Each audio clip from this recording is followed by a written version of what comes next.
Hello guys, I మహా. ఏంటా హడావుడు అనుకుంటున్నారా? ద్వాదశి పూజ కదండి. తులసి దామోదర కళ్యాణం చేస్తారు మా ఇంట్లో ప్రతి ఏటా.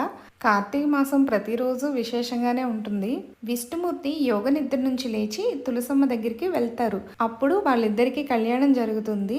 ఇదే తులసి దామోదర కళ్యాణం. ఇవి పూజ అయిన తర్వాత వెలిగించడానికి దీపాలు. ఈ పూజ చేయడం వల్ల ఆడవాళ్ళకి సౌభాగ్య యోగం లభిస్తుందంట. అందుకని ఆడవాళ్ళందరూ మా ఇంట్లో తప్పకుండా ఈ వ్రతం చేసుకుంటారు.